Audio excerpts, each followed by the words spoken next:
कौन रिटायर हुआ है? आईएनएस राजपूत रिटायर हुआ है। आईएनएस राजपूत क्या था?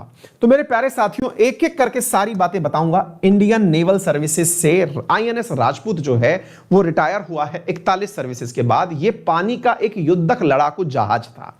सारी तस्वीरों के माध्यम से आपको सारी जानकारी बताई जाएंगी। साथियों, आईएनएस राजपूत को 21 मई को डीकमीशन किया गया। मैं आपको एक्चुअली क्या है कि इसका ऑडियो भी सुनाना चाहता था, लेकिन सुनाऊंगा, मतलब बहुत ही फील आएगा, बहुत प्राउड सा फील होगा। आईएनएस राजपूत साथियों भारतीय सेना में 4 मई 1980 को शामिल हुआ था और हाल ही में 41 साल की सर्विस के बाद मई 2021 को इसे रिटायर किया गया। इसने भारतीय सेना के बहुत सारे काम कंप्लीट किए। साथियों, यह विशाखापट्टनम डॉकयार्ड पर स्थित रहा करता था। आपको मैं बता दूं कि इंडियन नेवी की 3 प्रमुख शाखाएं हैं। एक ईस्टर्न कोस्ट पर है, एक वेस्टर्न कोस्ट पर है और एक सदर्न कोस्ट पर है।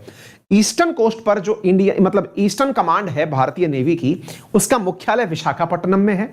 वेस्टर्न कमांड जो है इंडियन नेवी की, उसका मुख्यालय मुंबई है और सदर्न कमांड जो है उसका मुख्यालय कोची में है। तो 3 कमांड है इंडियन नेवी की। ये ईस्टर्न कमांड पर तैनात रहा करता था और भारत की समुद्री सीमा की सुरक्षा करता था। इस पर ब्रह्मोस और पृथ्वी 3 मिसाइलें तैनात थी।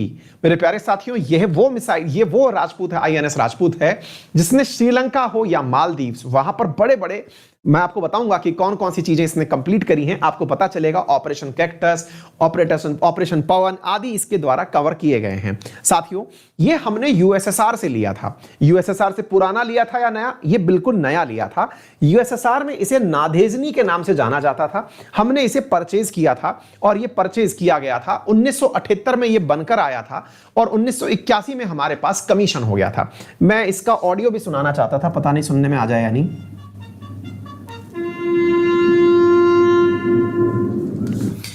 एक मिनट के लिए रुकिए, मैं आपको एक बहुत प्यारा वीडियो दिखाऊंगा। एक्चुअली आपको थोड़ा फील आएगा।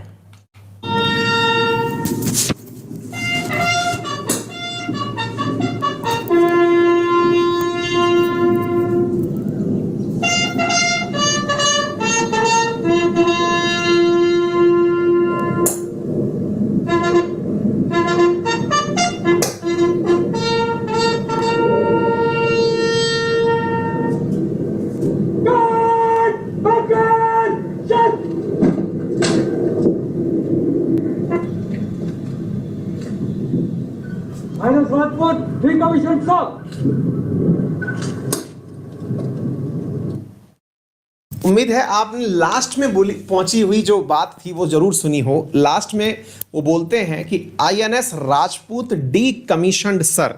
अगर आपने ये बात सुनी हो तो डेफिनेटली इसका मीनिंग समझेंगे। एक भव्य सेरेमनी के माध्यम से वाइस एडमिरल करमबीर सिंह के सामने साथियों इसे पूरी तरह से मतलब वो किया गया कि हाँ भाई, अब ये सेवा में नहीं रहेगा, इसकी सेवाएं नहीं ली जाएंगी। क्यों?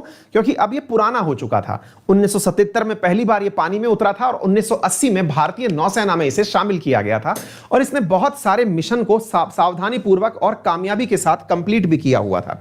और इसके द्वारा कंप्लीट किए गए मिशंस में मेरे प्यारे साथियों, प्रमुख मिशनों के अंदर जो शामिल थे उनके अंदर आपके राजपूत के अंदर प्रमुख मिशनों के अंदर ऑपरेशन कैक्टस शामिल था, जिसके अंतर्गत हम लोग बचाने गए थे। और हां, एक बात और मैं इसमें बताना चाहूंगा, जो इंद्र कुमार गुजराल जी हैं, ये यूएसएसआर की यात्रा पर जब गए थे, विदेश मंत्री जब ये हुआ करते थे, इन्होंने ही इसकी डील को साइन किया था। भारत के अंदर पूरी तरह से डेस्ट्रॉयर्स की काफी बड़ी लिस्ट है।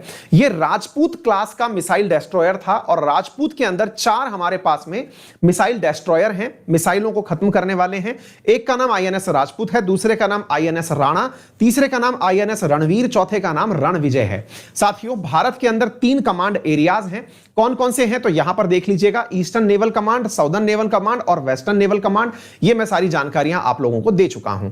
इंडिया की नेवी आर्मी के द्वारा जो मिशन कंप्लीट किया गया था मालदीव्स के अंदर, कौन सा? ऑपरेशन कैक्टस, तो वो इसी के द्वारा कंप्लीट किया गया था। इसी प्रकार से जाफना के अंदर भारतीय सेना का जो इंटरफेयर हुआ था श्रीलंका में, ऑपरेशन पवन, तो उस समय नेवल सहायता देने वाला यही था।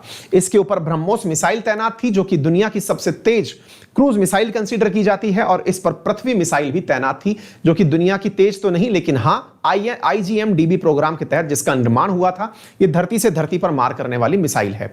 तो उम्मीद है आप लोगों को ये सारी बातें महत्वपूर्ण लगी होंगी। सेशन को ज्यादा से ज्यादा अपने साथियों से शेयर करते